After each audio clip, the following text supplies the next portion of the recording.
Hello friends, ये हमारा तीसरा लेक्चर है जिसमें हम अध्याय 3 कवर करेंगे।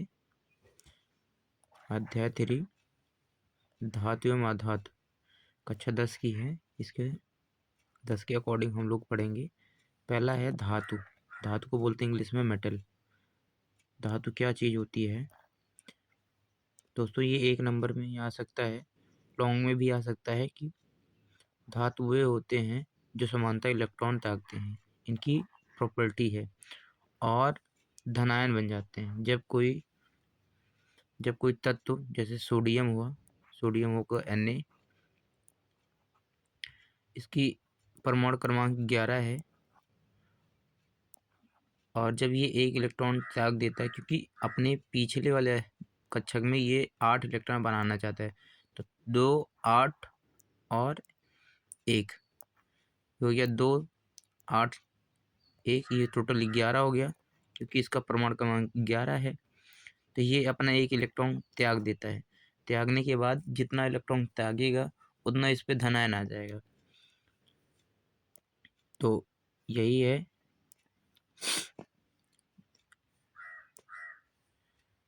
इसमें चमक, मजबूती और चालकता जैसे गुण होते हैं। चालकता जैसे विद्युत का चालकता और इलेक्ट्रॉन का चालकता, यानी कि धारा का। उदाहरण देखते हैं। लोहा, तांबा, एल्युमिनियम, सोना, चांदी, जस्ता। अब देखते हैं धातुओं के भौतिक गुण। धातु प्रायः चमकते हैं, ये आघातवर्ध होते हैं, इसीलिए इनकी पतली चादर बनाई जा सकती है। धातु तन्य होते हैं। तन्य मतलब इन्हें खींचकर तार, अर्थात इसे तार बनाए जा सकते हैं। ये ऊष्मा और विद्युत के अच्छे चालक होते हैं। अधिकांश धातु ठोस होती हैं, परंतु द्रव अवस्था में पाया जाता है। पारा जो है द्रव अवस्था में पाया जाता है। धातुओं का घनत्व और गलनांक सामान्यतः अधिक होता है।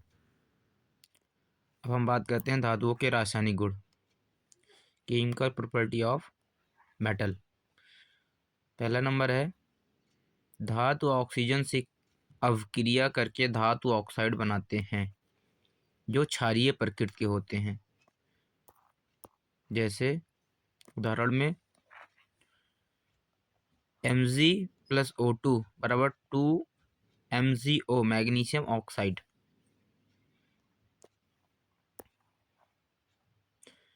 दूसरा नंबर क्या है, धातु जल से अवक्रिया करके, परंतु सभी धातुओं की अवक्रियाशीलता समान नहीं होती है। सोडियम और पोटेशियम ठंडे पानी से पोटेशियम और सोडियम ठंडे पानी से तीव्र अभिक्रिया करते हैं। सभी धातु अभिक्रिया बहुत कम ही करते हैं, लेकिन ये जो सोडियम और पोटेशियम है ये बहुत तेजी से अभिक्रिया करता है। तो मैग्नीशियम गर्म पानी या भाप से तथा लोहा केवल भाप से अभिक्रिया करता है, क्योंकि सभी तत्वों की क्रियाशीलता अलग अलग है। अभी हम आपको क्रियाशीलता श्रेणी भी दिखाएंगे नीचे। उदाहरण Zn जिंक हो गया, HCl के साथ क्रिया करता है तो ZnCl2 बनता है और H2 बाहर निकल जाता है। अब हम लोग विस्थापन अभिक्रिया देखते हैं। विस्थापन अभिक्रिया दोस्तों हम पहले भी चैप्टर में पढ़ चुके हैं। विस्थापन अभिक्रिया क्या है? अधिक क्रियाशील धातु कम क्रियाशील धातु के उसके लवण विलयन से विस्थापित कर देती है। एग्जाम्पल देखते हैं। उदाहरण FeCuSO4, CuSO पे ये लवण का विलयन है और यहाँ से Cu विस्थापित हो रहा है, Fe इसको विस्थापित कर दे रहा है, तो FeSO4 बन जा रहा है और Cu निकल जा रहा है। इलेक्ट्रॉन त्यागने की प्रवृत्ति। अभी मैंने बताया कि धातु इलेक्ट्रॉन त्यागने की प्रवृत्ति रखते हैं। जैसे सोडियम 1 इलेक्ट्रॉन त्यागा है, कैल्शियम 2 इलेक्ट्रॉन त्यागे हैं, तो इसलिए 2 धनायन बना है। धातु इलेक्ट्रॉन त्याग कर धनायन बनाते हैं, ये धनायन बनाने की प्रॉपर्टी है। धातुओं का उपयोग देखते हैं। तांबा विद्युत तारों में प्रयोग किया जाता है। एल्युमिनियम बर्तन और विमान निर्माण में प्रयोग होती है, यानी कि उपयोग होती है। लोहा भवन निर्माण मशीन प्रयुक्त होता है। सोना और चांदी आभूषण बनाने में के काम आते हैं। धातुओं का महत्व। तो धातु उद्योग, परिवहन, निर्माण और दैनिक जीवन में आवश्यकताओं के लिए अत्यंत महत्वपूर्ण है। परीक्षा के लिए कुछ महत्वपूर्ण बिंदु देखते हैं। धातु इलेक्ट्रॉन त्याग करती हैं। इनके ऑक्साइड क्षारीय होते हैं, ये इंपॉर्टेंट, इनके ऑक्साइड क्षारीय होते हैं। धातु अच्छे चालक होते हैं, ये भी इंपॉर्टेंट पॉइंट है। पारा एकमात्र द्रव धातु है, यानी कि अगर अपवाद में देखा जाए तो पारा द्रव है। कमरे किताब पे। अब अधातु देखते हैं, अधातु के बारे में देखते हैं। अधातु वे तत्व होते हैं जो सामान्यतः इलेक्ट्रॉन ग्रहण करते हैं, इलेक्ट्रॉन ग्रहण करते हैं और जिनमें धात्विक गुण नहीं पाया जाता है, जैसे ऑक्सीजन, कार्बन, नाइट्रोजन, गंधक, क्लोरीन। ये अधातुओं के भौतिक गुण देखते हैं। अधातु प्रायः चमकहीन होते हैं। ये भंगुर होते हैं, इसलिए ना तो चादर बनाई जा सकती है और ना ही तार बनाए जा सकते हैं। ये ऊष्मा के, विद्युत के खराब चालक होते हैं, परंतु ग्रेफाइट इसका अपवाद है। अधातु ठोस, द्रव या गैस तीनों अवस्था में पाए जाते हैं। इनका घनत्व और गलनांक सामान्यतः कम होता है। अब अधातुओं के रासायनिक गुण देते हैं। अधातु ऑक्सीजन से क्रिया करके अम्लीय ऑक्साइड बनाते हैं। उदाहरण देखते हैं।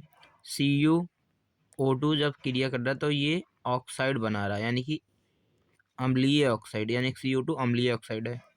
SO2 सल्फर डाइऑक्साइड, ये हो गया अम्लीय ऑक्साइड। ये कार्बन डाइऑक्साइड, ये भी अम्लीय हो गया।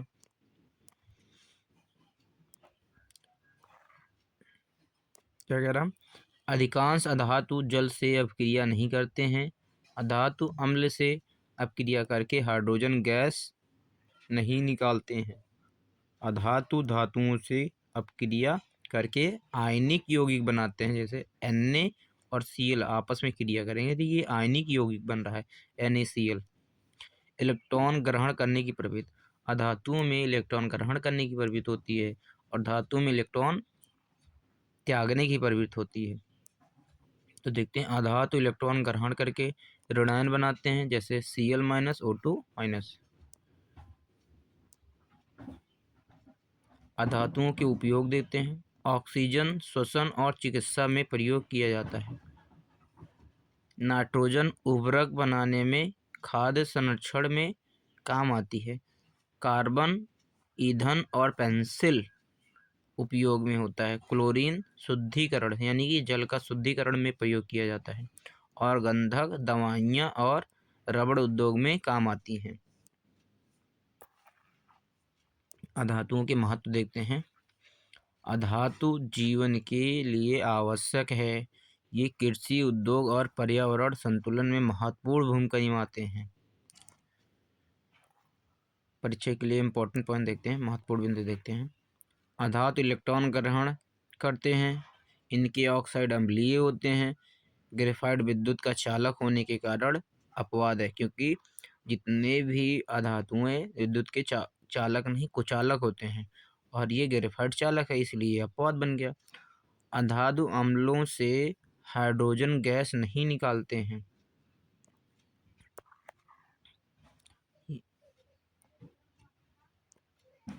दोस्तों, क्रियाशीलता श्रेणी देखते हैं। धातुओं को उनकी क्रियाशीलता श्रेणी के घटते क्रम में व्यवस्थित सूची को क्रियाशीलता श्रेणी कहते हैं।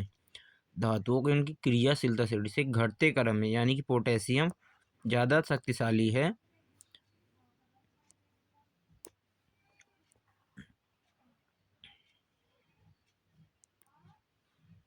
क्रियाशीलता श्रेणी दोस्तों नीचे की घटती जा रही है।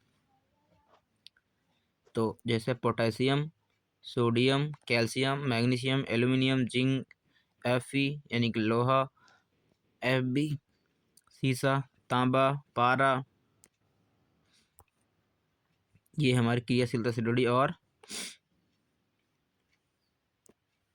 चांदी, सोना। सोना कम क्रियाशीलता से जुड़ी है, चांदी ज़्यादा क्रियाशीलता से जुड़ी है। अब हम इसके महत्व देख लेते हैं।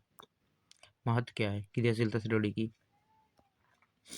क्रियाशीलता से जुड़ी से यह पता चलता है कि कौन सी धातु अधिक क्रियाशील है। इसका उपयोग धातु के निष्कर्षण, विस्थापन, अपक्रियाओं और क्षरण में सुरक्षा के लिए प्रयोग किया जाता है।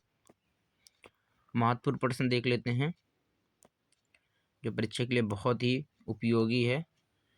धातु क्या है? दो गुण। चमकीली, अच्छे चालक होते हैं। अधातुओं के गुण लिखिए।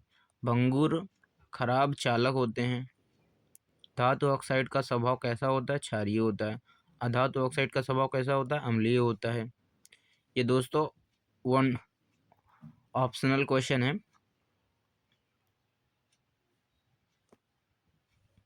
कौन सी धातुएं ठंडे पानी से तीव्र प्रक्रिया करते हैं? तो सोडियम और पोटेशियम। अम्ल से धातु अपक्रिया में कौन सी गैस निकलती है? तो हाइड्रोजन गैस निकलती है। विस्थापन अपक्रिया क्या है? अधिक क्रियाशील धातु कम क्रियाशील धातु को हटा देती है। क्रियाशीलता श्रेणी क्या है? धातुओं की क्रियाशीलता श्रेणी के क्रम में लिखना, वो भी घटते क्रम में लिखना। आयनिक आबंध कैसे बनता है? इलेक्ट्रॉन स्थानांतरण से। आयनिक आबंध कैसे बनता है? इलेक्ट्रॉनों के त्याग से बनता है। आयनिक यौगिक के गुण लिखना है। उच्च गलनांक, गलित अवस्था में चमक चालक करते हैं। अयस्क क्या है? जिससे धातु लाभकारी निकलते हैं। लाभकारी मतलब भूमि से खोद कर निकाला गया। परिशोधन, परिशोधन विद्युत अपघटन को ही परिशोधन तरीका है। क्षारण, क्षारण क्या है? धातु व वायुनमी के नष्ट हो जाना। धातु व वायु के संपर्क में, धातु वायुनमी के संपर्क में क्षरण हो जाता है।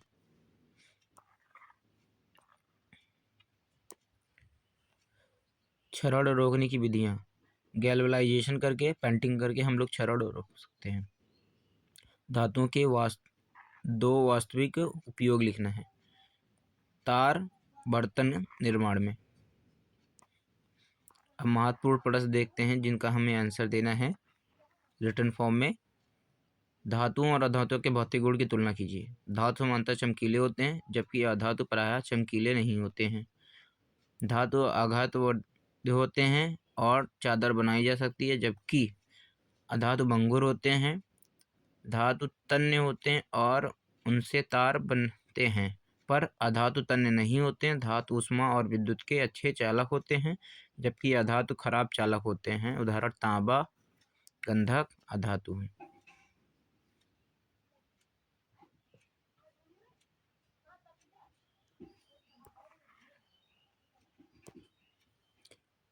धातु ऑक्सीजन जल एवं अम्ल के साथ अपक्रियाएं लिखिए।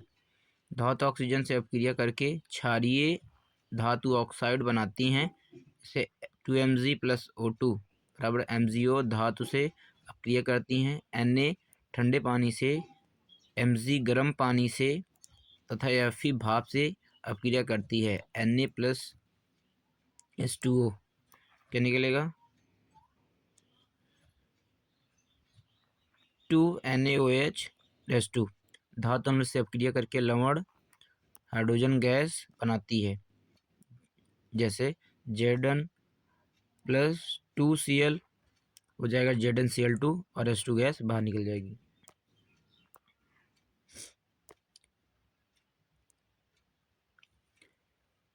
क्रियाशीलता से जुड़ी देखते हैं।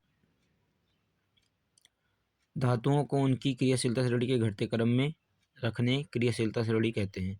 इसका उपयोग धातु निष्कर्षण, विस्थापन अपक्रिया और जंग से सुरक्षा में होती है।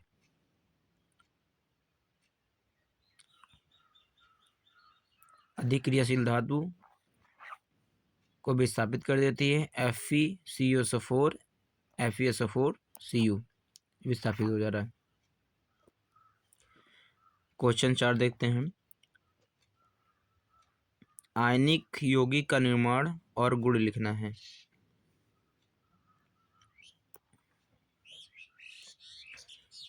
जब धातु इलेक्ट्रॉन त्याग करती हैं और अधातु इलेक्ट्रॉन ग्रहण करती हैं तो आयनिक आबंध बनता है। उदाहरण NaCl। आयनिक यौगिकों के गुण हैं उच्च गलनांक, जल में घुलनशीलता, गलित अवस्था में विद्युत का चालकता। ये उनके प्रॉपर्टी हैं, गुण। धातुओं की प्रकृति से क्या तात्पर्य है? धातुओं की प्रकृति से क्या तात्पर्य है? अयस्क से शुद्ध धातु निकालने की प्रक्रिया को धातु की प्राप्ति कहते हैं। इसके चरण हैं अयस्क संकेंद्रण, भर्जन व पाकन, अपचयन द्वारा धातु प्राप्त करना तथा परिशोधन यानी विद्युत अपघटन करना।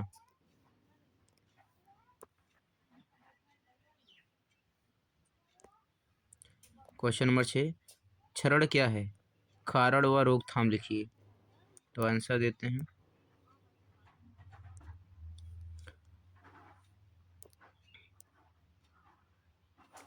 वायु और नमी के कारण धातु धीरे धीरे नष्ट होना क्षरण कहलाता है।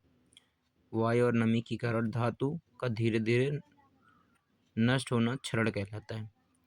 इससे धातु कमजोर हो जाती है और आर्थिक हानि होती है।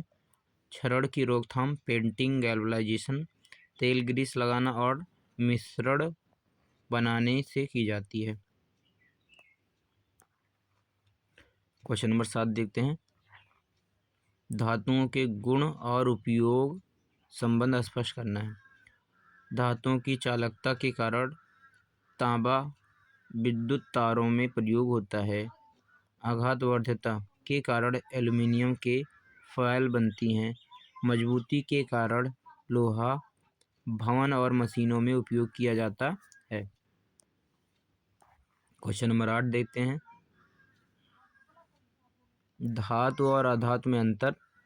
धातु चमकीले होते हैं, अच्छे चालक होते हैं और तन्य होते हैं, जबकि अधातु चमकीहीन, खराब चालक और भंगुर होते हैं। धातुओं के उपयोग लोहा निर्माण में, तांबा तारों के निर्माण में, अधातु उपयोग ऑक्सीजन श्वसन में, नाइट्रोजन उर्वरक में। 9वां देखते हैं। अनुभावुकता अधिगम के 2 उपयोग बताना है। पहला प्रयोग विद्युत चालकता परीक्षण में, जिसमें धातु से बल्ब जलता है। दूसरा प्रयोग सोडियम से जल से अपक्रिया, जिसमें हाइड्रोजन गैस निकलती है। क्वेश्चन नंबर 10, धातु एवं अधातु में पर्यावरणीय पहलू स्पष्ट कीजिए। उत्तर है क्षरण से संसाधनों की हानि होती है और धातु निष्कर्षण से प्रदूषण बढ़ता है। खनन से भूमि व जल प्रदूषित होती है, इसलिए क्षरण और पुनर्चक्रण आवश्यक है। धन्यवाद दोस्तों। ये हमारा तीसरा लेक्चर है जिनमें हमने पूरे चैप्टर को कवर किया है। ध्यान से पढ़ेंगे और नोट्स बनाएंगे तो आपका कंप्लीट हो जाएगा चैप्टर। Thank you.